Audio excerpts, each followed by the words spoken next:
দেশের হয়ে আবারও ক্রিকেট খেলতে মরিয়া হয়ে আছেন আফগানিস্তান জাতীয় নারী দলের ক্রিকেটাররা, কিন্তু বাধা একমাত্র দেশটির তালেবান সরকার। 2021 সালে আফগানিস্তানের ক্ষমতা পুনর্দখল করে নারীদের খেলাধুলা, পড়াশোনা ও বাড়ির বাইরে কাজ করায় নিষেধাজ্ঞা দেয় তালেবান।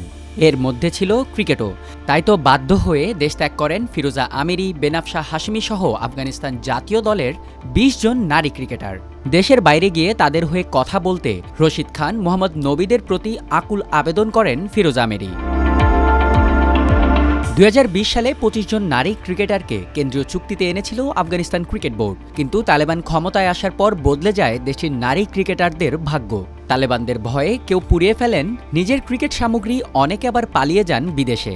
তাদের বেশিরভাগই শরণার্থী হিসেবে বসবাস করছেন অস্ট্রেলিয়ায়, যার মধ্যে আছে আমিরি ও হাশিমির মতো ক্রিকেটাররাও। তাদের বিশ্বাস, একদিন আফগান মেয়েদের ওপর থেকে সব ধরনের নিষেধাজ্ঞা তুলে নেওয়া হবে, তারা আবারও প্রতিনিধিত্ব করতে পারবেন আফগানিস্তান জাতীয় নারী ক্রিকেট দলকে।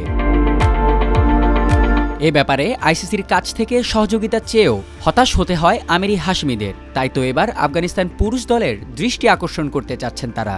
রশিদ নবীদের উদ্দেশ্যে ফিরোজা আমিরি বলেন, আপনারা দয়া করে দেশের মেয়েদের হয়ে কথা বলুন, আমাদের জন্য আরও কিছু করুন। আপনারাই আফগানিস্তানের কণ্ঠস্বর, আপনারাই এই মুহূর্তে দেশের সবচেয়ে বিখ্যাত মানুষ। তবে রশিদ নবীরা মেয়েদের এ ব্যাপারে কথা বললে তাদেরকেও তালেবানরা নিষিদ্ধ করতে পারে বলে মনে করেন ফিরোজা আমিরি। তিনি বলেন, আমি জানি এ বিষয়ে কথা বললে তারাও চ্যালেঞ্জের সম্মুখীন হতে পারেন, কারণ তাদের অনেকের পরিবার এখনও আফগানিস্তানে আছেন। আমরা চাই না আমাদের কারণে তারা বিপদে পড়ুক। আফগান নারী ক্রিকেটাররা বর্তমানে যেই দেশে আছেন সেই অস্ট্রেলিয়া জানিয়ে দিয়েছে, তালেবান সরকার নারীদের অধিকার ফিরিয়ে না দেওয়া পর্যন্ত আফগানিস্তানের বিপক্ষে কোনো দ্বিপাক্ষিক সিরিজও খেলবে না অস্ট্রেলিয়া পুরুষ দল। শুধু তাই নয়, আসন্ন চ্যাম্পিয়ন্স ট্রফিতে আফগানিস্তানের বিপক্ষে ম্যাচ বর্জনের আহ্বান জানিয়েছেন প্রায় 200 ব্রিটিশ রাজনীতিবিদ ও দক্ষিণ আফ্রিকার ক্রীড়ামন্ত্রী।